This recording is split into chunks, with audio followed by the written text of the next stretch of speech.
Assalamualaikum warahmatullahi wabarakatuh. Bagaimana kabar kalian hari ini? Bu Firda berharap kalian semua baik-baik saja.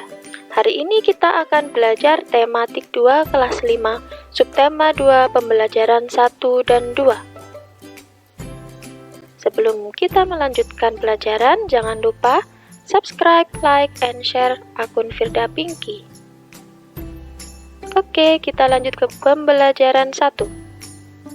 Pembelajaran 1 ini kita akan belajar pertama tentang kebakaran hutan.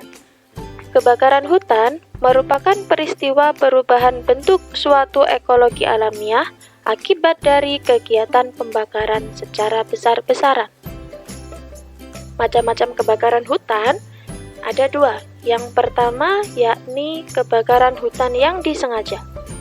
Yang kedua yakni kebakaran hutan yang tidak disengaja. Kita akan bahas dulu kebakaran hutan yang disengaja. Kebakaran hutan yang disengaja dapat terjadi karena ulah manusia, antara lain membakar hutan untuk pembukaan lahan atau lupa mematikan api unggun. Macam kebakaran hutan yang kedua yakni kebakaran hutan yang tidak disengaja.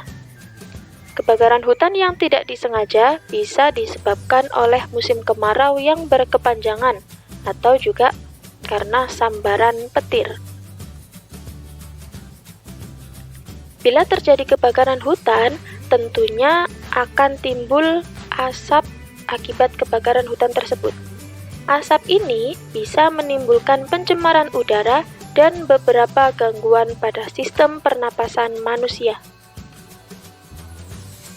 Sekarang kita akan belajar penyebab gangguan pada sistem pernapasan manusia selain karena kebakaran hutan tadi. Ada 3 faktor. Yang pertama lingkungan, kedua penyakit, ketiga kebiasaan atau gaya hidup. Kita bahas dulu yang pertama, faktor lingkungan. Coba kalian perhatikan 2 gambar ini. Yang pertama adalah gambar lingkungan yang bersih, dan yang kedua adalah gambar lingkungan yang kotor atau tercemar. Lingkungan yang tercemar dapat mempengaruhi organ pernapasan, sedangkan lingkungan yang bersih, segar, dan nyaman dapat menjaga organ pernapasan. Faktor yang kedua yakni penyakit. Ada banyak penyakit yang menyebabkan gangguan pada sistem pernapasan manusia.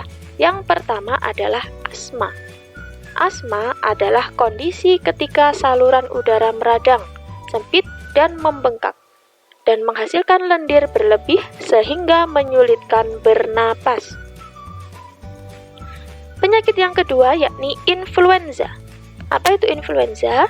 Influenza adalah suatu reaksi peradangan saluran pernapasan yang disebabkan oleh infeksi virus, yakni virus influenza. Yang ketiga yakni TBC.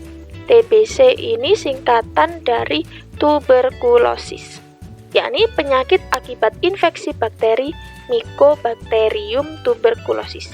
Ini adalah nama bakteri yang menyebabkan penyakit TBC. Penyakit yang keempat yakni kanker paru-paru. Coba kalian perhatikan 2 gambar paru-paru berikut ini. Yang sebelah kiri adalah paru-paru yang sehat, warnanya lebih cerah dan segar. Yang sebelah kanan adalah paru-paru yang terkena kanker, warnanya gelap hitam.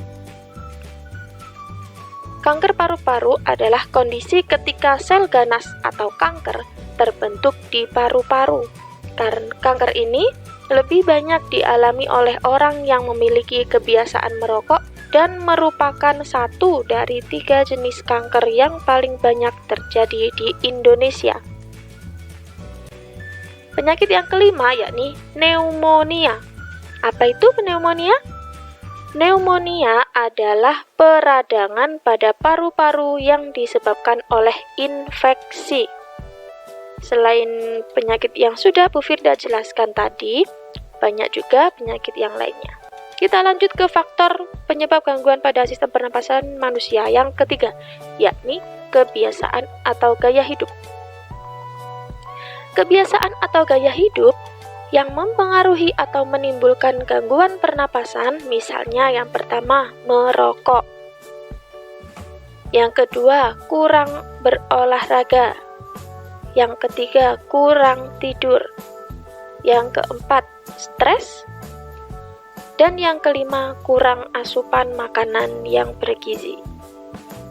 Kita lanjut ke pembelajaran 2. Di pembelajaran 2 ini kita akan belajar tentang properti tari. Apa itu properti tari?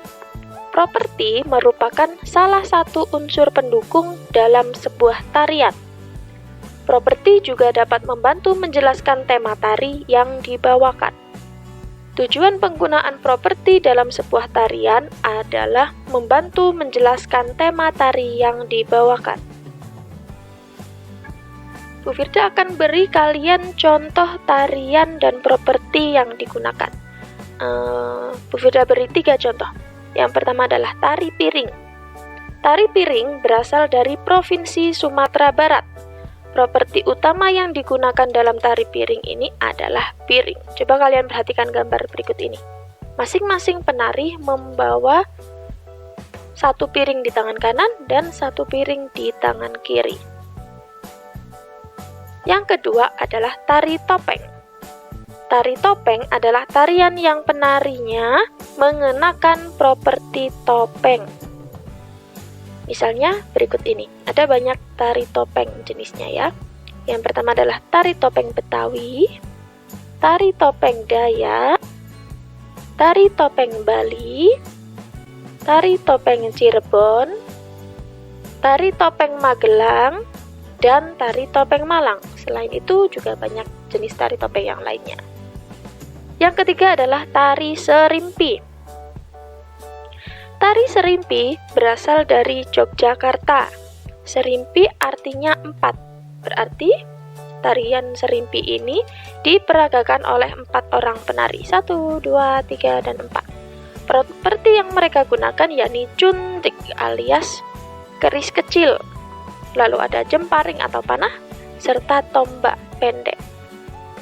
Selain 3 tarian yang sudah dicontohkan sama Bu Firda ini, ada banyak jenis tarian tradisional yang juga menggunakan properti. Misalnya ada tari kuda lumping atau jaranan yang menggunakan kuda mainan sebagai propertinya. Ada tari payung yang menggunakan payung sebagai propertinya, dan lain sebagainya. Selanjutnya kita akan belajar tentang penyakit sinusitis. Mungkin kalian ada yang sudah pernah mendengar penyakit sinusitis, ada yang belum. Oke, kita simak sama-sama. Sinusitis merupakan peradangan yang terjadi pada rongga hidung. Penderita sinusitis biasanya mengalami pilek menahun akibat alergi terhadap debu. Sinusitis dapat disebabkan oleh bahan kimia yang terdapat pada semprotan hidung atau bahan kimia lainnya yang masuk melalui rongga hidung. Sinusitis juga bisa disebabkan oleh infeksi virus atau bakteri. Penyakit sinusitis dapat menyerang siapa saja, baik anak-anak maupun dewasa. Penyakit ini dapat menyebabkan badan agak demam dan kepala pusing. Selain penyakit sinusitis, kita juga akan belajar tentang penyakit influenza. Tadi di awal sudah kita bahas sedikit tentang penyakit ini, sekarang kita bahas lebih detail lagi. Penyakit influenza. Flu atau influenza adalah infeksi virus yang menyerang sistem pernapasan. Virus yang menyebabkan penyakit influenza adalah virus influenza. Gejalanya penyakit influenza antara lain demam, sakit kepala, batuk, badan pegal-pegal, nafsu makan menurun, dan sakit tenggorokan. Masa inkubasi virus influenza termasuk singkat. Seseorang akan mengalami gejala hanya dalam waktu 1-3 hari setelah pertama kali terinfeksi. Masa di mana flu paling menular adalah pada hari ketika gejala mulai muncul, sehingga hingga 3 atau 7 hari berikutnya.